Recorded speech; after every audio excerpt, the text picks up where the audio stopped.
Hello, good morning once again. So I saw a video just now. I saw a video just now of this young European American South Florida woman who was complaining about the fact that some jobs in South Florida require you to be bilingual. And she was basically saying that how many people do we have to deport so that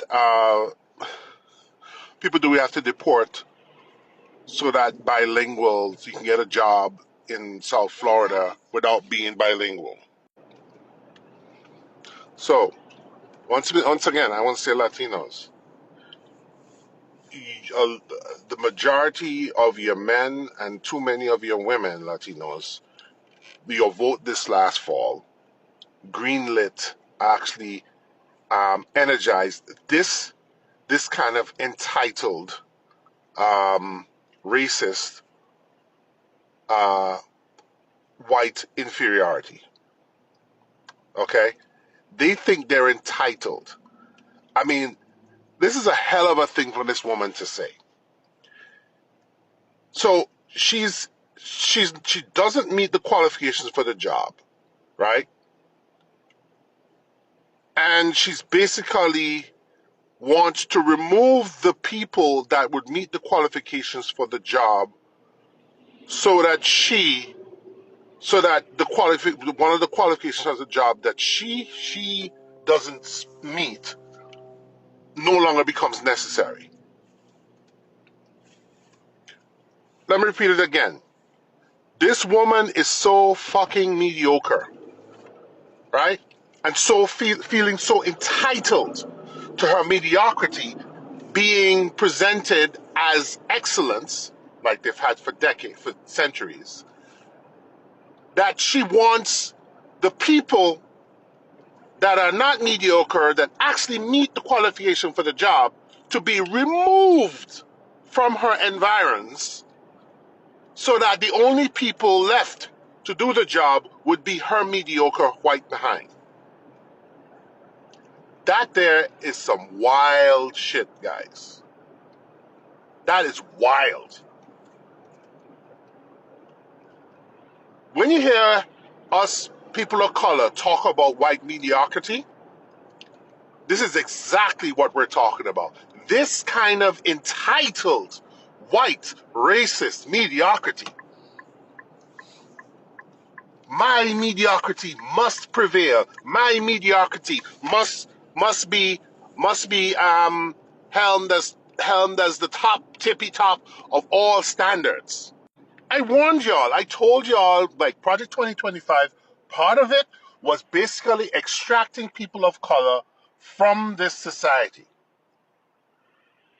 Extracting black people from all levels of society, extracting other people of color from all levels of society so that their mediocrity reigns supreme again. They are realizing that on the world stage, their mediocrity is not working anymore. Because people of color here and a lot of other people, black people here and other people of color here, right, have been whooping their asses when they're matched up mano a mano, woman to woman. All right? You know, they've been whooping their asses. And here's the thing about white supremacy. It's a perception. White supremacy requires, demands, feels entitled to primacy.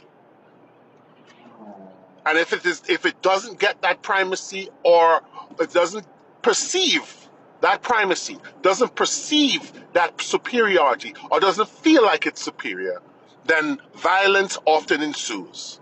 Then removals often ensues. Meaning ethnic cleansings often ensue. Meaning sundown towns often are created. This is what I'm saying.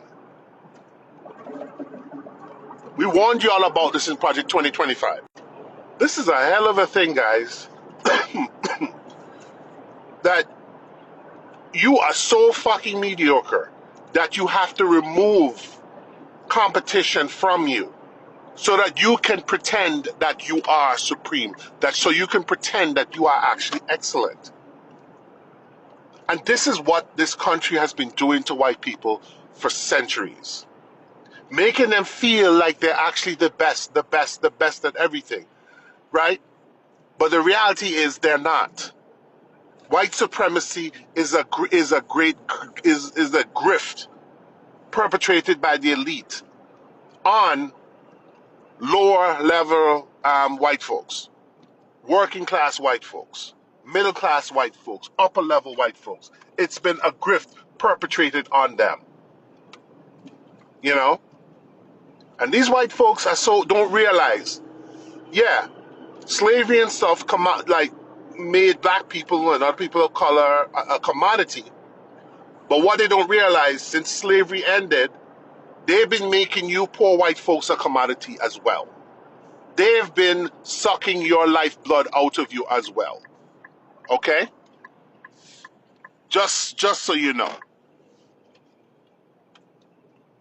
And man, but here, let me tell you something, man. Lyndon Johnson had y'all pegged really fucking well. You know? Lyndon Johnson had them pegged so right, man.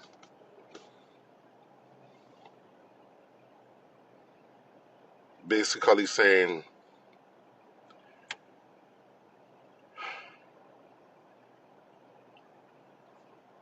if you can give the lowest white man a sense, paraphrasing now, a sense that they're better than the best colored man, meaning black people, but it means even other people of color, they'll, they won't notice that you're picking their pockets. As a matter of fact, they'll empty their pockets for you. I mean, this woman's video is wild. I'll see if I can find it, and maybe I'll share it, and if I find it, I can stitch. I saw it on another stitch, and it looks like the original person probably shut off stitching and comments and stuff. I don't know what she did, but somebody else screenshot the video and did a stitch off of that. It's wild. This is the kind of white entitlement, white racist entitlement. Like white people impugning their mediocrity, demanding that their mediocrity be installed at the top of the excellent pyramid, and no one else dared challenge that installation at the top of the excellent pyramid. Don't you dare challenge my mediocrity at all. Don't you dare expose my mediocrity for it being mediocre. Don't you dare expose my meritocracy as a rank hypocrisy. Don't you dare expose my sense of meritocracy as basically a demand for mediocrity being, installed as excellence, or else we will visit violence upon you. And make no mistake, the present Trump administration is all these EOs, all these abrogations of laws, ignoring of federal judges' orders and stuff. That is violence. And that violence, let me get it through your thick skull. That violence is helmed in racism and the rejuvenation of white supremacy. This is what this administration is about. The Heritage Foundation, Project 2025, even the Power Amendment from before, it was all about rejuvenating white supremacy and reorganizing society to make sure that white supremacy is chiseled in permanently. Go find that video if you can. It is wild.